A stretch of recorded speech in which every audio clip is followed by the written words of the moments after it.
Good morning. I am going to retire. And this year, if my kids don't give me any more debts. But and it's something that I have been thinking of for the last 5 years. And, we're putting that money in TSP and everybody wanted to know why I was so happy at age 62. And they said, "Oh, you're happy. You're getting older, but you're really happy." I was like, "Yeah, I'm really happy. I'm finally eligible for Social Security." It's a time that we all look forward to. And there are many different factors. Some people want to work till they're 65 or 70, or longer. And that's up to each person. But in addition to the money piece that, really propels us or holds us back from retiring, there are all these other remarkable things about retirement, like, gee, what am I going to do when I have TIME time? I've decided it'll take me a year to clean my house. And that'll be my year of waiting. But I'm going to introduce to you a marvelous person who contacted me, and his name is Kim Halliday. He is a PhD, and he's a recent resident to Battle Creek. And he's got real-world experience in personal coaching, community board service, and he is the former CEO and director of the West Michigan Community Mental Health, and lived in Ludington for years. And when he and his wife retired, they decided to move from Ludington to Battle Creek. Now, I really have issues with that. But he's going to tell you about their retirement journey. He's active with the Area Agency on Aging here in Calhoun County. And he is on the finance board of Guardian Incorporated, which, as you know, works with many senior citizens. So I thank you for attending today. We have a sign-in sheet. It looks like it's back at the table. And without further ado, Dr. Kim Halliday, and he will be presenting 2 other workshops here about facets of retirement. So without further ado, Kim Halliday.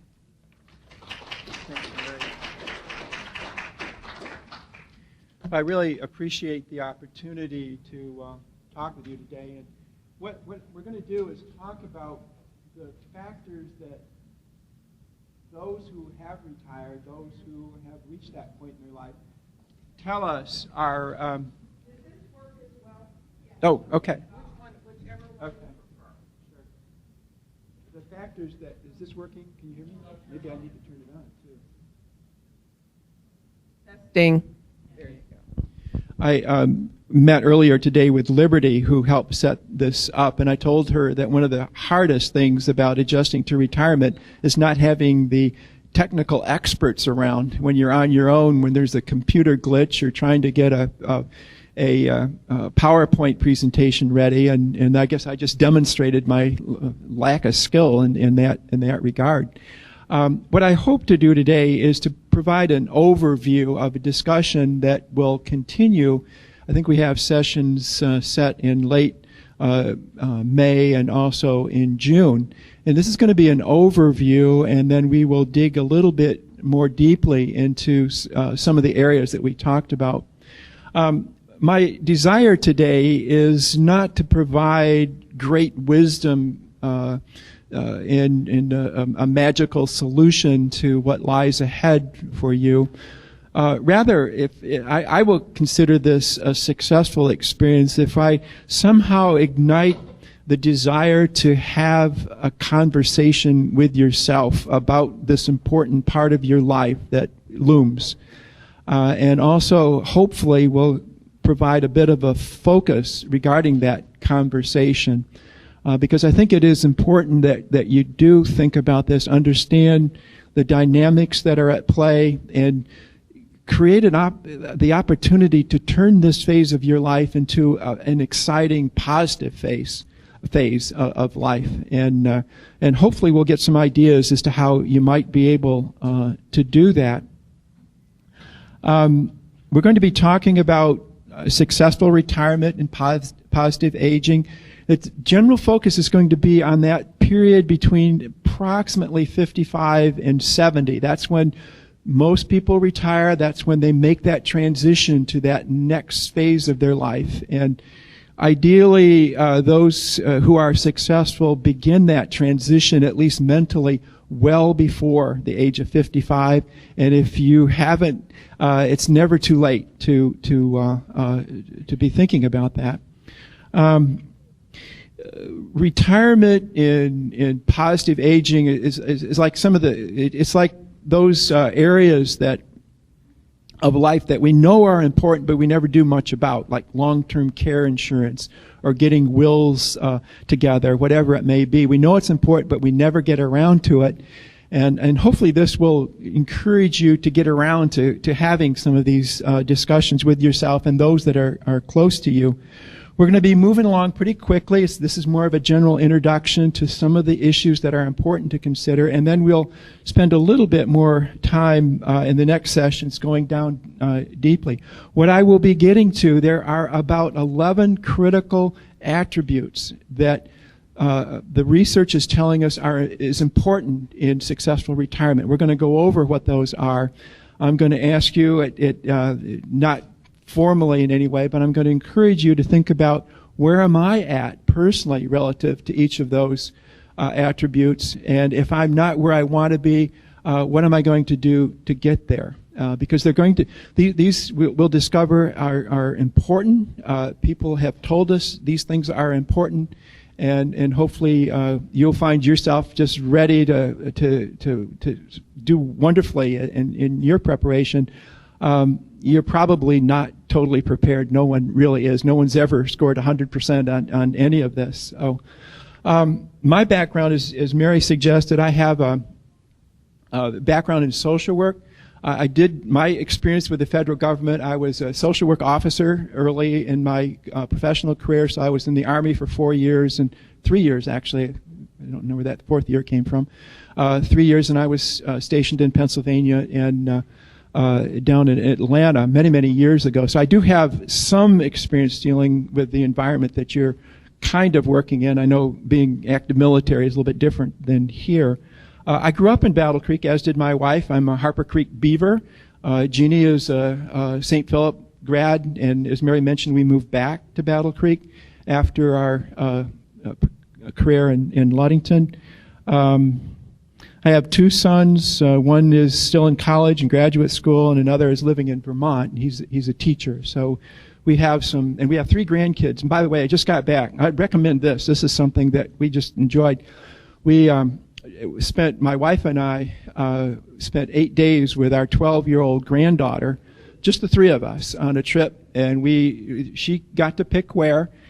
Within boundaries, and she picked the San Francisco area, and we went out and just had an incredible experience going to Alcatraz and to Amir Woods, and we went down to Monterey and did the thing. I mentioned that because that's the kind of thing that you can do when you're retired. If you think about it, if you have that opportunity, and it's just an incredible bonding experience. And we took our older, our 14-year-old grandson last year to Colorado and Chicago, and that was a great experience. I'll be 67 in May, so I'm one of the early baby boomers, and I've been past. I actually left my role as CMH director. It's been about 9 years ago, so I've had a chance to live that life a little bit after my formal career, the treadmill years that you guys are still experiencing. So I have that perspective. And another important perspective here is that my whole career was built around reacting. I was a mental health professional to issues that people have, trying to repair. And this whole subject is just kind of the flip side of that. The efforts the ideas that I might be able to impart are proactive, positive. Let's see the opportunities that are out there. Let's understand what can turn into a positive experience and try to create good outcomes rather than to try to fix a problem. So that's been one of the stimulating aspects of this topic as far as I'm concerned. I'm curious, in the introduction phase, why are you here? Are most of you getting close to retirement, or are you just vaguely thinking about it? Is there a general theme here? I know Hoyt said you're, 18 days away, right? Okay, that's pretty close. And can anybody beat that as far as time? Where does retirement, are others within a year? Is anybody else within a year? What about 5 years? Okay. What about 10 years? Okay, we're looking at the really smart people.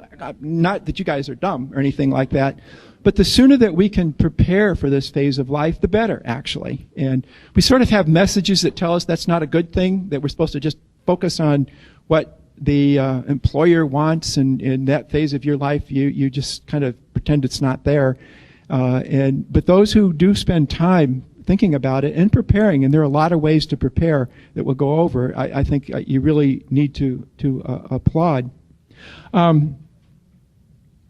I've given you a handout. If you didn't pick it up, you can pick it up later, that will kind of summarize what I'm talking about here, that you can take back with you, so that if I make a point, there are you don't have to worry about notes or anything like that.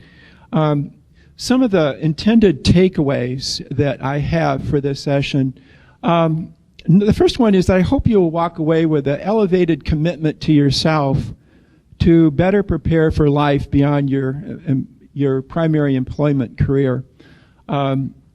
That you will see this as a really important, hopefully, or you see it more important than you do coming in, as an important process that you need to go through to prepare for that next phase of life. So that would be one intended outcome. The second outcome would be to capture a better understanding of the critical attributes that are associated with successful retirement and positive aging. What are those attributes that people tell us are really important to own? One of them we're going to talk about very briefly is financial security. That's huge. We all know that you need money in the bank. That's one of the 11. We're not going to talk about that because we talk a lot about that as we prepare, and in many cases that's all we talk about. And it's much more complex than that. You can be sitting there with a tank full of gas without a clue where you're going, and that's not a good place to be. It's better than being there without any gas in the car. Granted, you need that, but without an understanding of those other dimensions, I think you find yourself in a place you don't want to be. So understanding what these attributes are, I think, are going to be important. And this has been a product of like several years that I've been working in this area, and there are many different constructs about what those are. The 11 that I have, I think, work well for me and hopefully for you. Another intended outcome is a few ideas regarding how to begin to or enhance your preparation for successful retirement. Hopefully you'll walk away with a little bit better sense of where I need to go from here if I want to have a successful retirement. Or if you're already on that path, maybe an idea or two that might enhance that journey that you need to be taking. Another one, and I talked just, and this is the final outcome, is that maybe there'll be a flicker of interest developed that will cause you to think about, what can I do to help my community better prepare for the older citizens that live in communities? I think one of the things you'll discover is that most communities aren't very well prepared. They have certain roles and expectations, and hopefully what you will come away with is maybe an idea, maybe I can help contribute. Part of the reason, and we'll talk real briefly about this, is that those of you, all of us here, are baby boomers. We're on the cutting edge of a wave that's huge. It's a tsunami of people, and to the extent that we can improve what's going on in our communities, we make it easier for those that are behind us.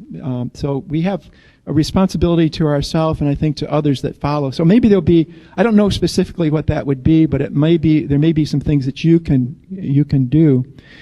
There are three ways that people approach retirement. I don't know what category you can fit in. One is the Peter Pan approach.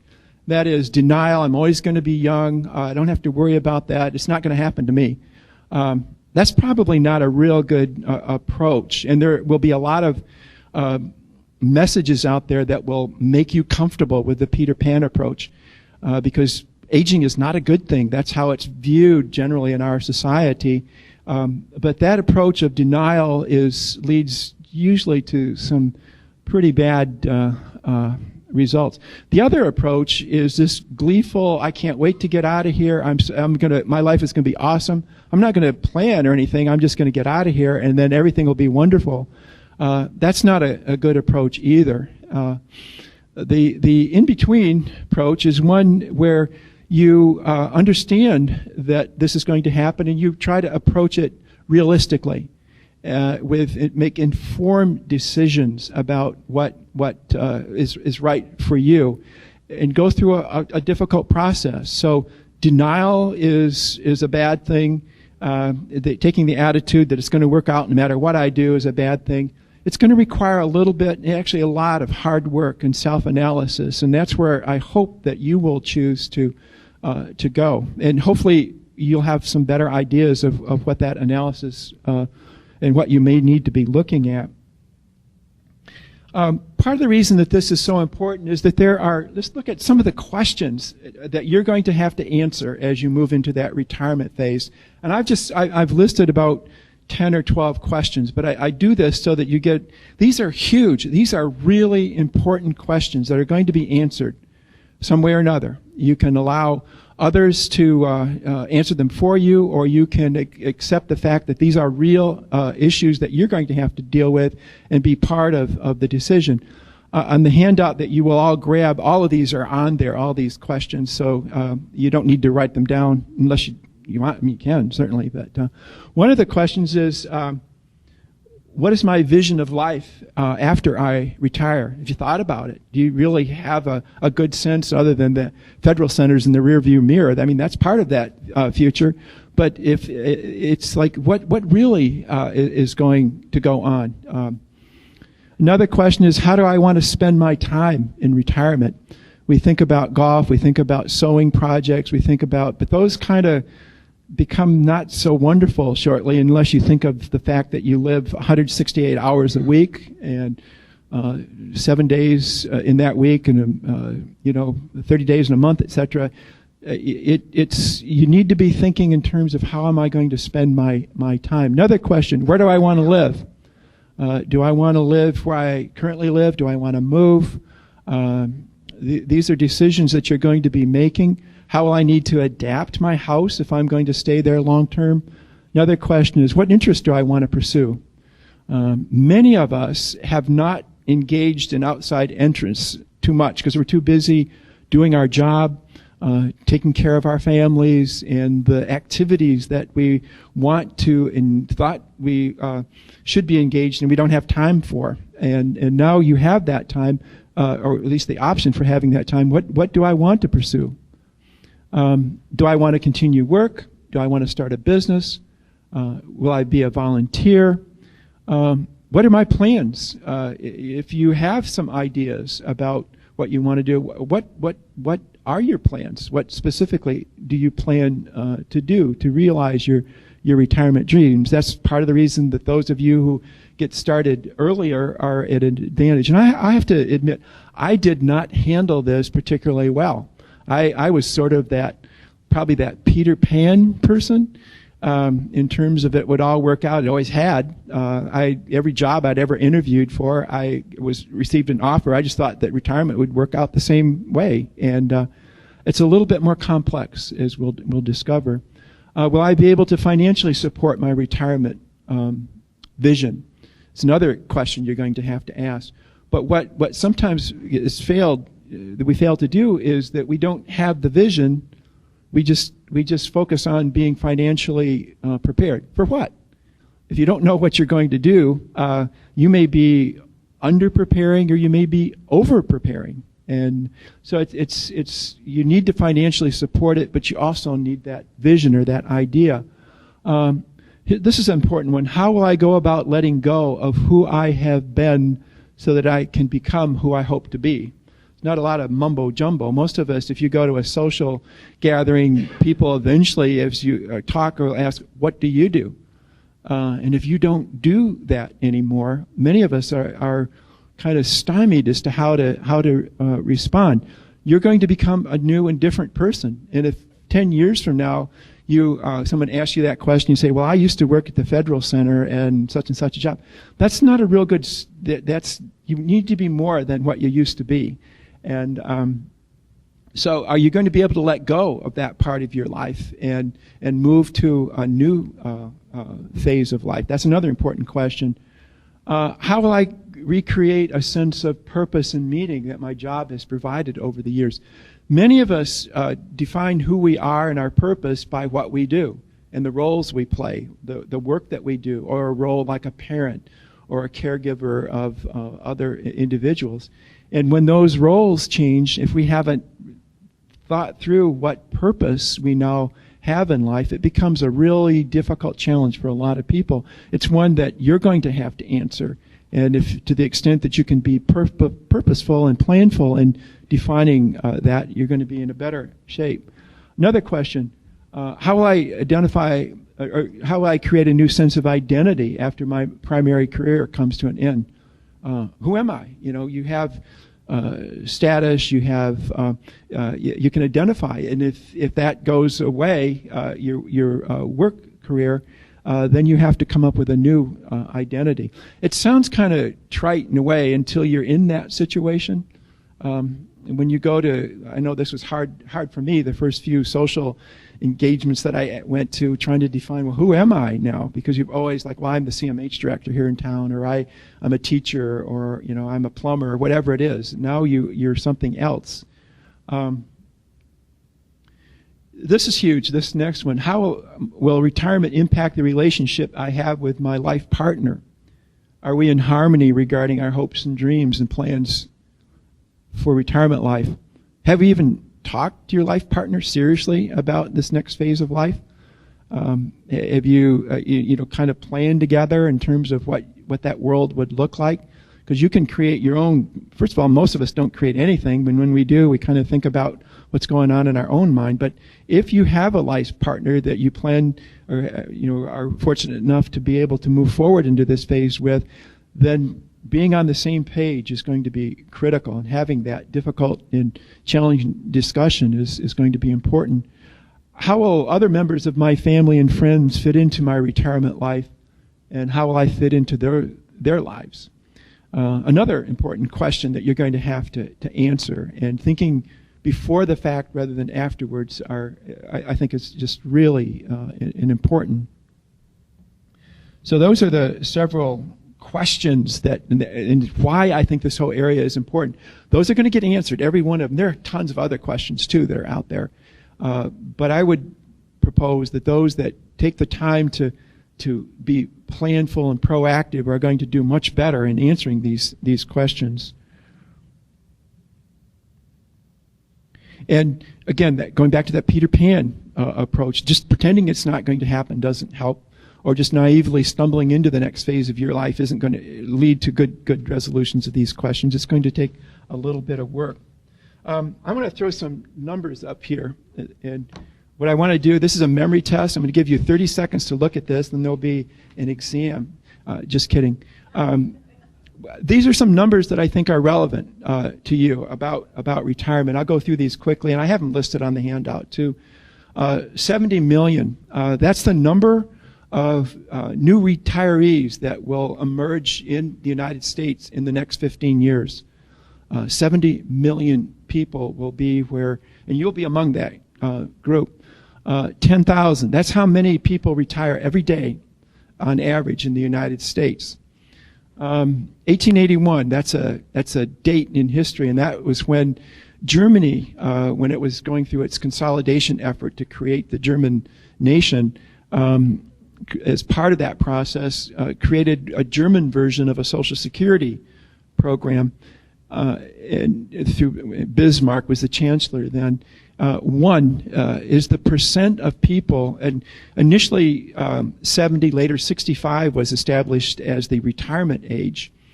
And the one represents the percent of Germans who were 65 and older at that time.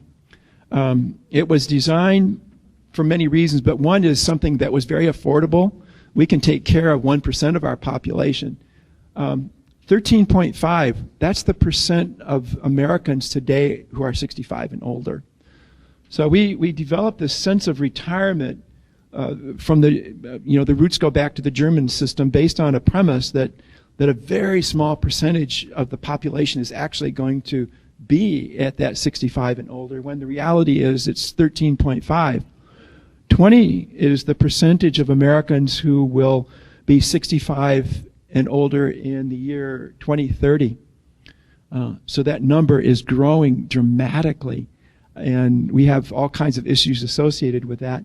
40 million is the number of Americans who are currently 65 and older.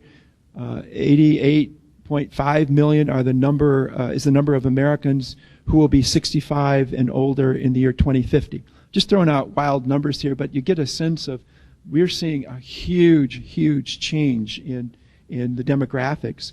49.2, that was the average life expectancy in 1900. 61.5, the next one, that's the life expectancy when the Social Security system was put into place in the 30s here. 78 is the current life expectancy in the United States. You can see some of the issues that we have here. 83 plus is going to be the life expectancy of the average American in 25 years or so. We don't know that for a fact, but those are the projections that are out there. 60 is the average age that people retire now. Until the last 3 or 4 years, that was closer to 58. So the age change is because of the economic situation we've had has changed a little bit, but it's still 60. That means that there are 20 plus active years for most of us after retirement. That's a lot of time and a lot of potential opportunities for a really vibrant period of life. I want to digress just a little bit, because part of what's going on, we are engaged in a huge change in our society that we don't even realize is going on. And I'm going to look at a paradigm that we all have imprinted in our minds about how life ought to be. And that paradigm has been, until recent times, that life occurs in 3 stages.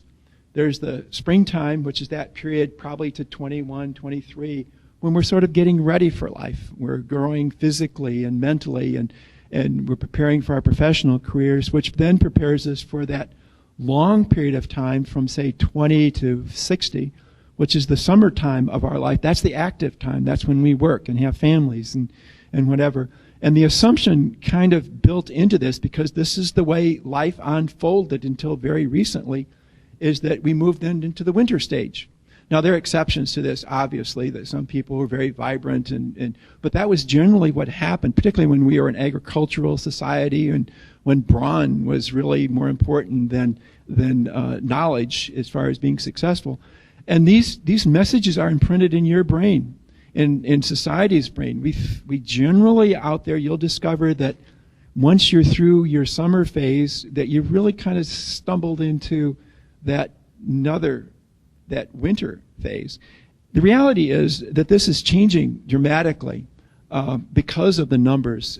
And what we're moving to is what I call a new third age, the autumn phase, that most of us aren't wired to think about, but we really need to be thinking about it. It's that 20 to 30 years of active life that we have after the summer phase. And we need to recalibrate our own wiring and thinking in that regard. And in a community's wiring and thinking, because we're going to find that there's this important important, incredible opportunity that exists before we get to true old age. And even that's moving. 80, 85 now before people, and sometimes beyond. People are vibrant into their 90s now. That's not uncommon. But this new third age, this age of approximately 60 to 85, is something that's kind of new, certainly with the numbers of people that fit there. And we're sort of, this group that sits here are pioneers, and we have some important stages. I'm going to come back to this because this is a kind of a systemic thing, paradigm thing that's going on that we need to be aware of. And the world is not ready for you to go out and join this autumn phase. It was ready for your spring. You had schools, you had job opportunities, and the second phase, we were ready for that too. We are marginally ready, have been historically, for this winter phase with our supported living arrangements and whatever, but the communities are not all that ready for this new third age, this autumn age. And I just want to leave that out there as something that we want to come back to a couple times. And I want to give you an example of why this is hard to change. We are wired as a species. We are wired genetically, neurologically, biologically, socially, all kinds of ways. And I just want to prove that point to you simply. Everybody, clasp your hands. Put your hands together like that. I think everybody can handle this. How many of you have your left thumb on top? Oh my God. I've never been in a group like this. How many of you have your right thumb on top? Basically, evenly split. Okay, I want you to switch and put your, how does that feel? Feels kind of weird, doesn't it? Okay. There's no reason why it one way or the other. It's because we've wired ourselves to think in a certain way. Another example, if you can find a spot to take your right foot, that's the one if you're right-handed that you write with, and just go in a clockwise motion. Okay, just keep that up. Now, while you do that, try to draw the number 6 as you do that. Kind of weird, isn't it? And that's kind of trite, silly thing, but what it does tell us is that we are wired in many ways. We're talking now behaviorally, neurologically, to do things a certain way. We're wired socially with our expectations. We're wired culturally. And some of the wiring is mixed up, and it's in your head that's mixed up, that you're going to have to consciously deal with. If you just go with your instincts, you'll never be able to get that leg to keep moving, or in this case, we're talking about preparing for a life of 20 plus years of active engagement with after retirement, because things are not wired well for us to do that. But I just want to use that kind of silly example. What I want to do now is I'm going to go into these 11 critical attributes. And we are going to go through this rather quickly. What I hope we can do, for those of you who are interested, is when we come back, is that I'm going to delve a little bit more deeply into each of these attributes. I'm also going to have, and I'll explain this a little bit, just for you to help me understand which of these are most important to you. And I will emphasize, based on some feedback, I have my handout with an email address, so you can just tell me which ones might be more of interest. And I'll try to emphasize the ones that I get some feedback. The research that I've done, and it's scores of books and work with people, I've really boiled it down to 11 attributes that people who have retired and are happy with that phase of their life tell us these are the attributes that they tend to own. Nobody does well in all of these areas. That's unrealistic. But those who do well in these areas, it's a real positive as far as being successful. Most of these you will be familiar with. but I just think it's important to emphasize because this is what the research is telling us. The first, and I don't necessarily have these in order of priority, but those of the people who report that they're doing well, they maintain a commitment to health and wellness. And this is really important. If you're not healthy, and sometimes no matter what you do, bad things happen to people, and it will happen to some of us. I mean, it's just inevitable. But there are some things that you can do to try to promote health and wellness. The people that do well see this as an important life task, and one that's very different, likely, than what you've been able to get away with up to this point. If you are residing in a 25-year-old body, that's very different than a 60-year-old body.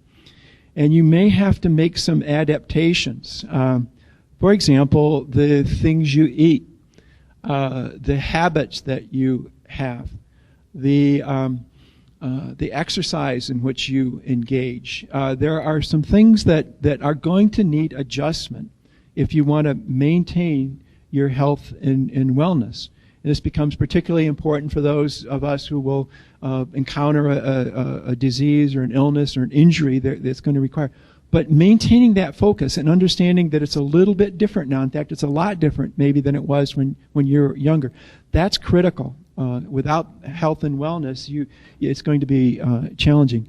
A second characteristic, and I'm not going to spend much time on this, is financial security. Absolutely critical. But I look at financial security as the fuel, as I referenced earlier, that will take us on this journey. And without understanding a little bit more about what that journey is and what you intend and would like to do, it's kind of an incomplete attribute to own. I, by all means, have lots of money, but maybe you should be spending a lot of time looking at how I plan to live my life during this period. You may discover, and some people do, that they're over-preparing, that what they really want to do with their life, they don't need the resources that they think they need.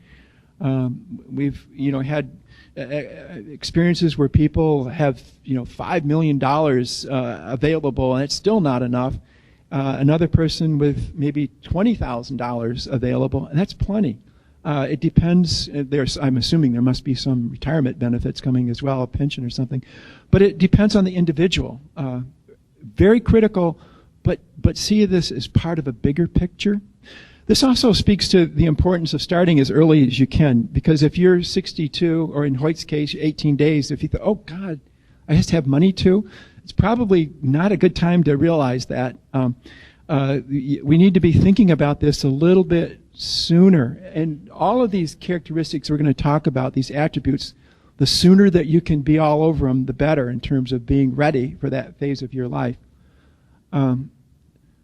The next attribute that seems to be very important is to have a positive attitude about aging and future life satisfaction. For many of us, like, how can you get excited and happy about aging? That's part of the wiring that we deal with. We've been convinced since we're little that once you're beyond 25, you're pretty much washed up, maybe 30 for certain things, maybe 40 for certain things, but certainly by the time you're in your 60s or 70s, you're a basket case. Well, the people that somehow are able to see this as a positive, that there are things that are possible now that weren't possible before, the opportunity to pursue some passions that had to lie dormant because of other life obligations, the chance to maybe not have an alarm clock go off every morning, the chance to maybe spend some time with people you love in greater intensity than you did before. What people are able to do is they look at the positives and they see that there are things that are good. And one of the attributes that tends to be common is that there's a positive attitude about aging and future life satisfaction. But this is going to take some work for many of us because we're so inclined to think otherwise, that this isn't a good phase of my life. The next one is the ability to replace work functions. What does that mean? It means a lot. One of the things that happens with work is many of us own our identity. We own our life purpose is associated with work. The structure of the day is associated with work. Our social connectedness is associated with work. A lot of things that are really critical, our source of financial security is associated with work.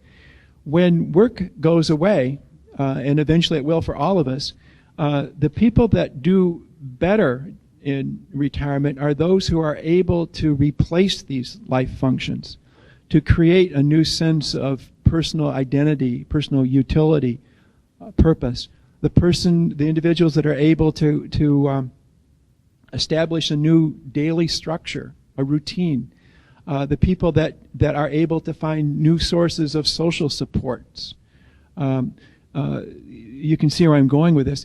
Don't discount this. This is huge. This is really huge, and a lot of people really struggle with this. And you're going to struggle no matter what, to a certain degree. But to the extent that you can be aware of what those critical functions are that work supplied, you can begin to search for other sources. Had a chat with Mary earlier about some of the things that are important in her life, like the social networks that she's created that will live beyond her work life. Others of you may have hobbies that you can pursue that will create a new sense of identity. But there are a lot of things that work takes care of for us that we don't even think about, that we're going to be on our own. Being more self-directed. A lot of us just come to work and what do I do today, boss, kind of a mentality.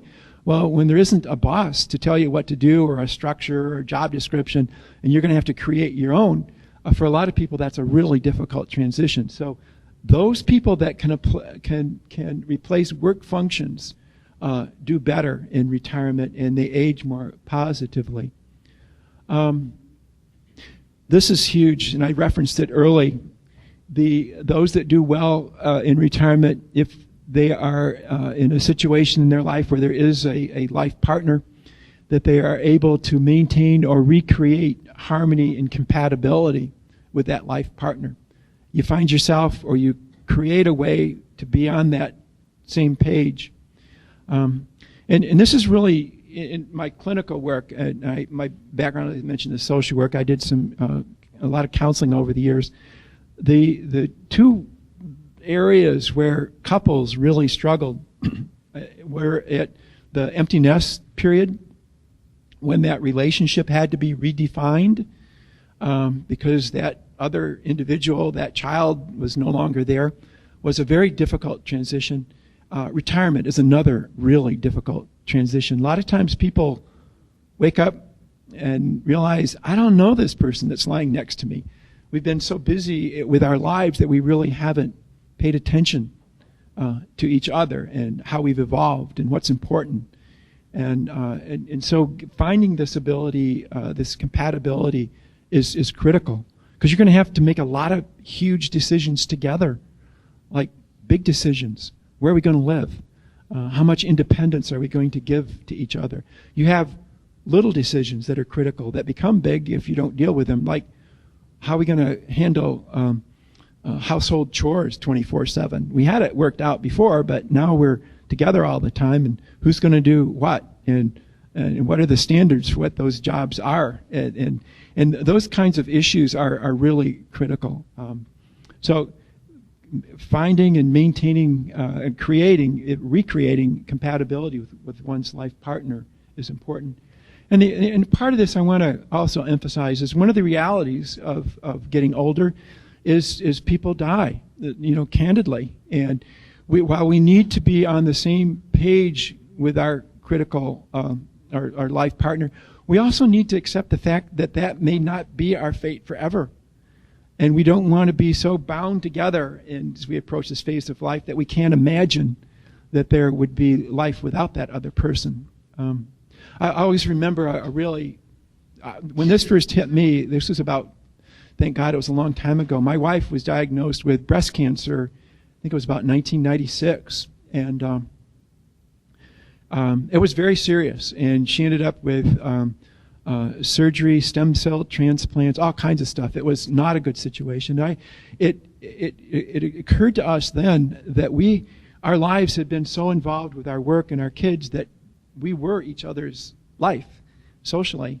And for us, I guess for me, to imagine being alone was traumatic because I hadn't planned that.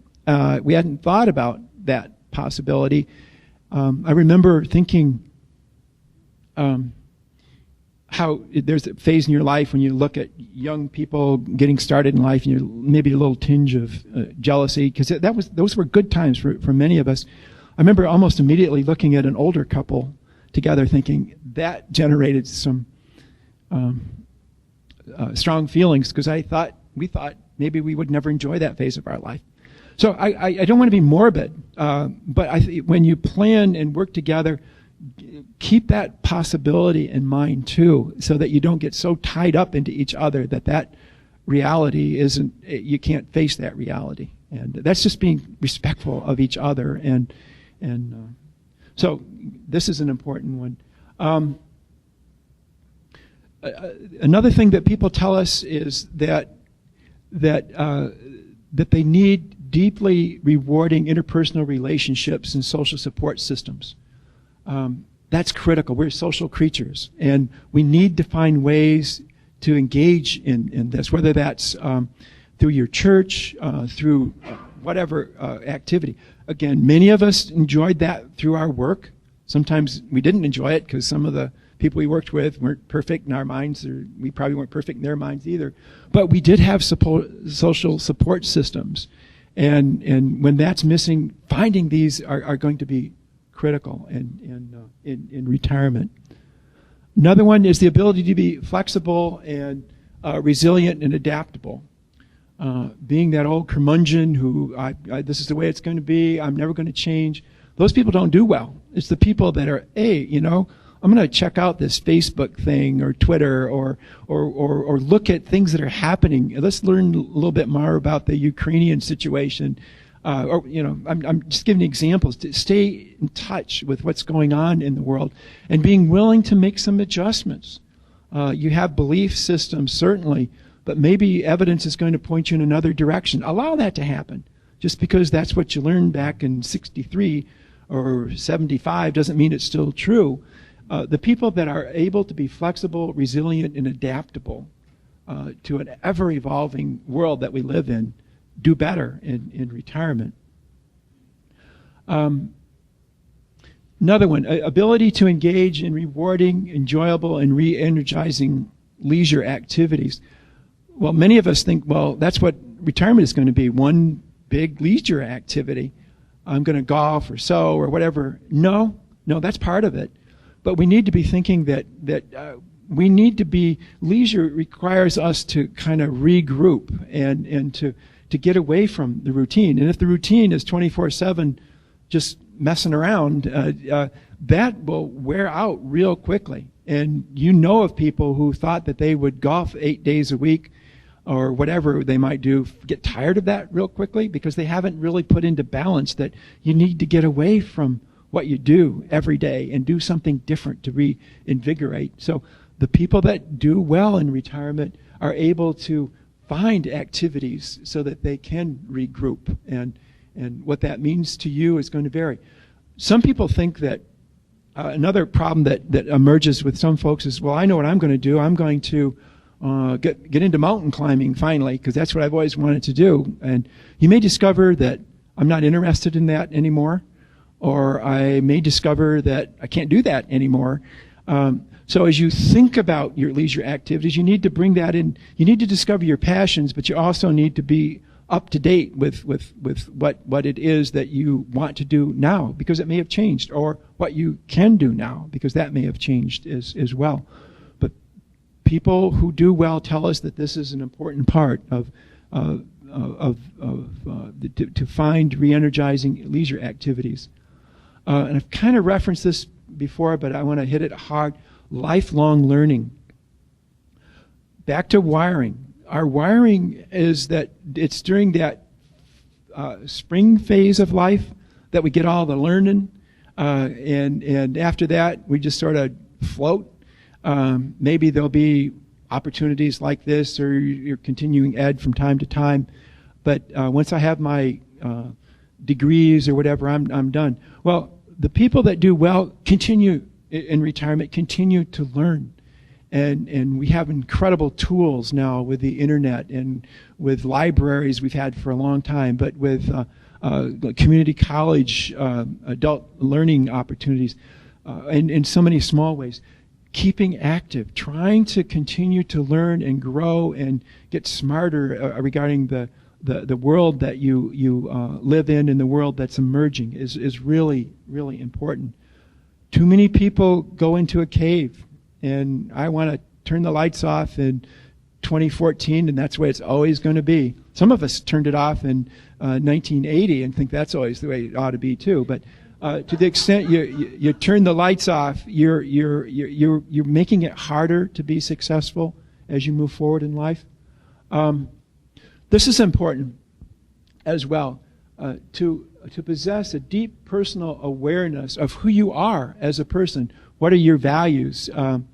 What is important to you, and then to live your life accordingly.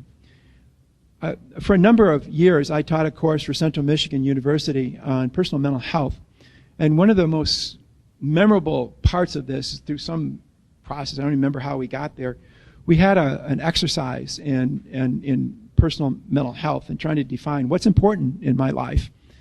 And the exercise was, I had the students write a eulogy.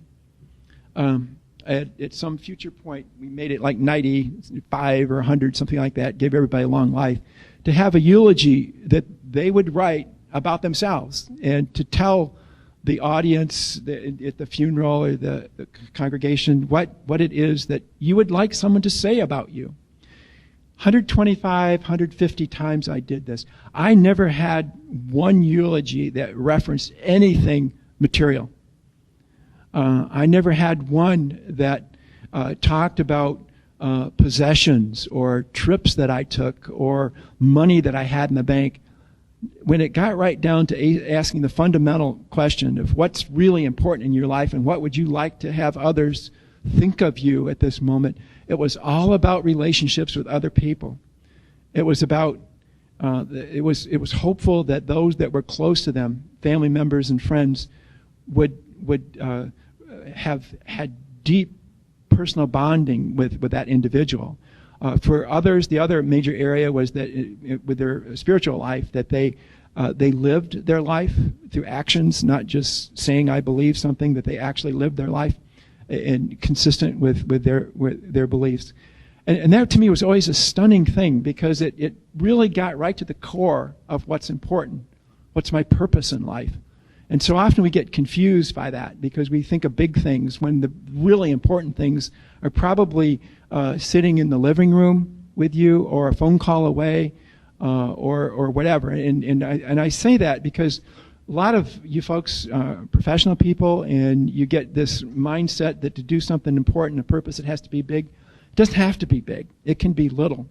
It can be waking up in the morning and thinking, what can I do to make the life of the person I love today just a little bit better than it would have been had I not done whatever it is. Maybe you did the dishes without being hounded, or you did something. That's an important purpose that you can have. It doesn't have to be huge. It can be improving the quality of life. Fast forward to that eulogy, what you'll want to have people think is that I cared about other people, people cared about me, I took the time to be with them. I was busy, but I always found time. Those are the important things. So when you think of purpose, don't think big things like I have to, save democracy for Western civilization, whatever. But you do have to rethink about what your purpose is. Most of us haven't done this. We've let events and our jobs do it for us. But I think it's really important part of what is related to success. The final one is for purpose. For persons who are seeking an encore career, they want to keep working, and that's going to be true for many of us. The importance of owning currently relevant employability skills. recognizing that, yeah, you got your job you have now 30 years ago. Maybe things have changed a little bit out there. Maybe that old resume that you used doesn't quite cut it, like Lincoln or other approaches to how you find a job. Or maybe there's some technical skills that you need to own that you don't own. If going into the workforce is important to you, understand what those demands are and try to build your skills accordingly for those who do choose. And most people probably will, to a certain degree, want to keep doing something along these lines. But to be successful, you may have to adapt the way you've approached your work over the years. Okay.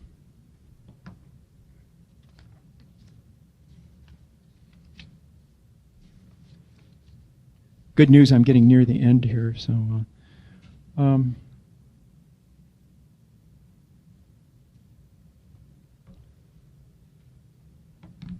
the next area I want to just talk about is action steps that you can take.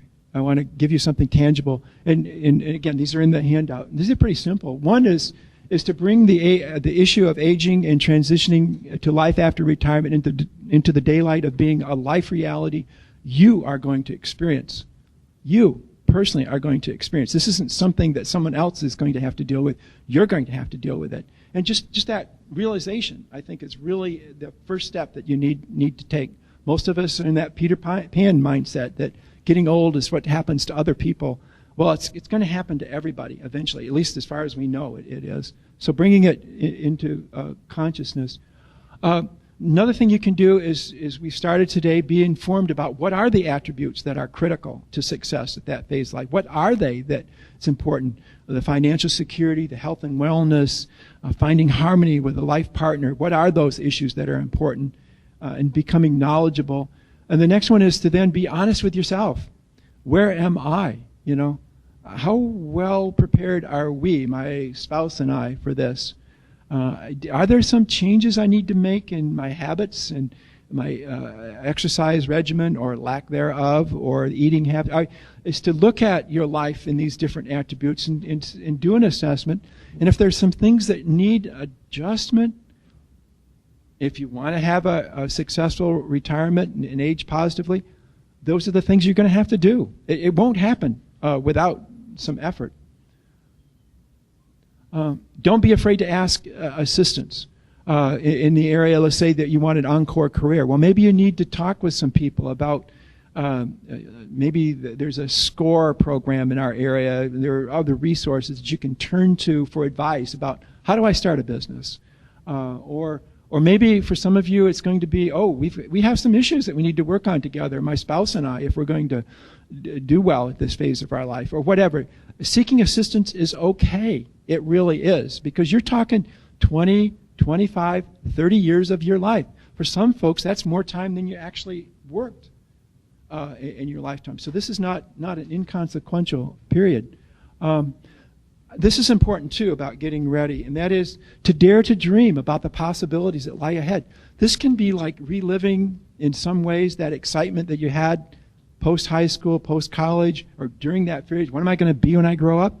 Well, you have a chance to maybe start over in some ways, to do some things that you always wanted to do but never got around to, or maybe some things that you've never thought about that are now possible. Dare to dream. If you can do that, that's going to be really important. I've already mentioned this too. We have some work to do at the community level. I don't know exactly what that is, but if you see opportunities to make some, I have some ideas that maybe we'll kick around in one of the upcoming sessions. But we need to have a community that's more attuned to the fact that we have this resource of people. And not to take care of us better, but I think also for us to be involved and to be engaged in life and to own some responsibilities to make life.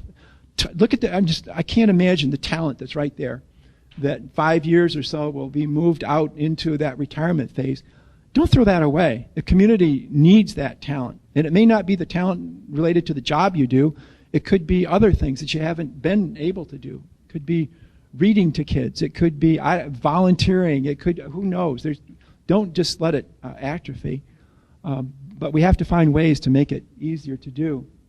Another thing that, action steps, and I think another action step is to seek an understanding at a deeply personal level that the two most daunting obstacles to aging well and adjusting to life after retirement are, one, not letting go of the past as one ages.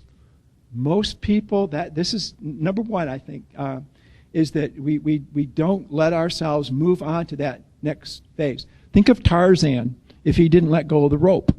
Okay? That's not a good picture.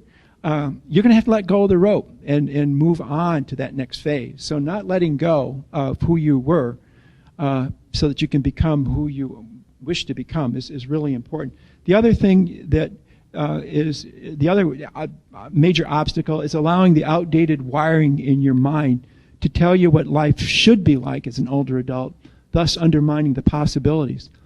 We carry these messages that old is bad, that you really should be like 22, and beyond that you start to kind of fall. No, we need to deal with those messages to see the possibilities that are there. But that wiring is going to be very hard, just like to get that foot moving in the wrong direction or the hand clasp, things that we're wired to, and we are wired socially. So those are important things that you need to work on. You can start working on that right away. Questions and comments. And I have a few closing things, but I just wanted, if there are any, they really didn't allow for a whole lot of that, but are there any reactions or questions right now that I can respond to? Yeah. I have found myself going through essentially that same list for the past 2 years. And again, I've only got about 2.5 weeks around here.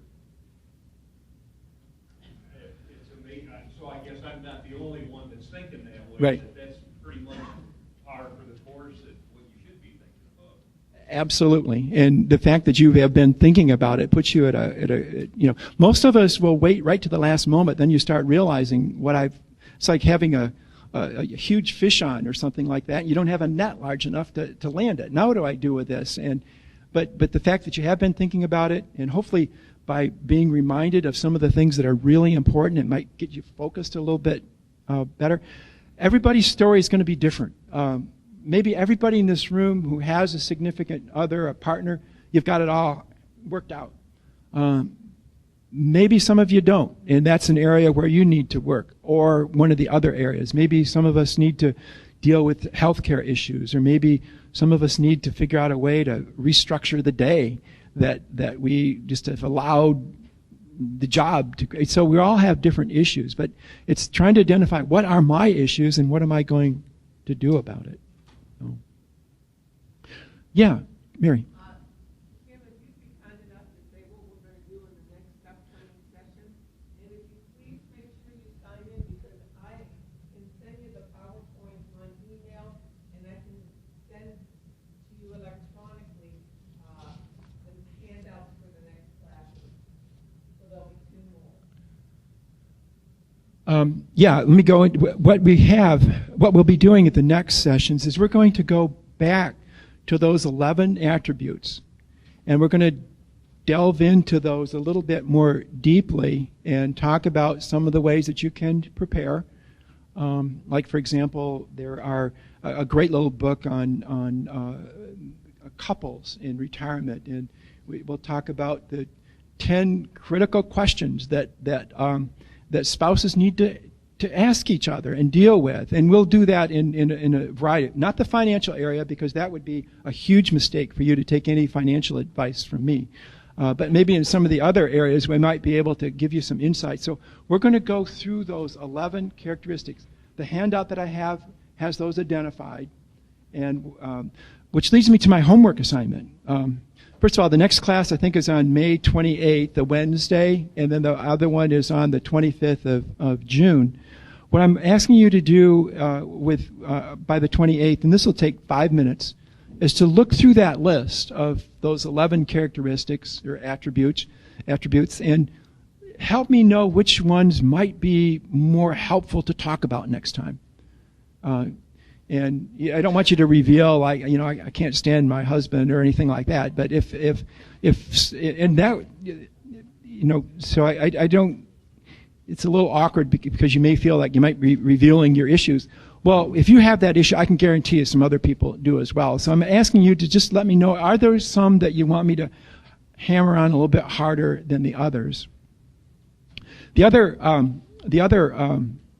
assignment would be, I want you to come up, and this is listed again on the handout. Identify 5 characteristics possessed by people you know personally who have transitioned well into retirement and are aging properly. People you know in your life that are doing well in retirement. What are they doing? Why are they retiring well as opposed to people that may not be? I'm just asking you to come up with 5, and they can be from the same person, they can be from different person. What we're going to discover is there are great role models out there, people that are out there doing this well, and we need to learn from them what they're doing. So if you can do that for me, that would be, just bring that to class, and we'll integrate that in. What I wanted to do, I want to close with, I have 5 quotes here that I think are relevant, and again, those are on the handouts. Success in retirement is about moving towards something, not away from something. And if you don't know what you're moving towards, you have work to do if you desire a successful retirement. Retirement is more than just abandoning ship, although that can be part of it too. I understand that. But if you don't know where you're swimming, using that metaphor, then you may have a problem. So we need to know where we're headed. Another quote, it's impossible to move to the next chapter in life if you keep rereading the last chapter. And we tend to do this. We do it as parents, for example. We're still thinking our kid's 7 and he's a graduate student, and we need to move on. And one of this quote I think speaks for itself. We need to move on to the next chapter, and the only way you can do that is to quit reading the last chapter. Another quote, I have 3 more. The most daunting barrier to aging well very likely lies within the caverns of your own mind. If you are going to have a problem aging well and retiring successfully, the major problem you're going to have is you. And getting beyond that wiring, that misunderstanding, that reluctance to get active and doing what you need to do, you're going to be your biggest barrier. If you can get over you, if you can get you on your side, I think you've made huge progress towards that goal of aging successfully. 2 more quotes. If you are what you used to be, you have work to do if you want to create a successful retirement. That's sort of like still living in the past. And we need to move to that next phase. You're going to have to, it's an opportunity to redefine who you are. It's exciting, which means, though, you have to kind of be beyond what you were and to become, that'll always be part of you, but you need to be in context of what you can be. And this is the last one. With the new retirement and positive aging norms that are unfolding, an astonishing prospect is emerging. It's not too late to become what you could have been.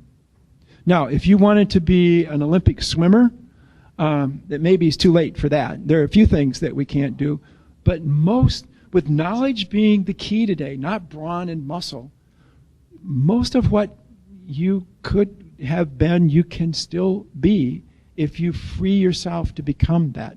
And it's going to be hard work, but I really think it is possible. It really is. So next time we'll be digging into those 11 characteristics more deeply and hopefully providing some insights as to how we might be able to turn those attributes into something that you personally own, or own it in a better way than you do currently. So, yeah, okay, thank you.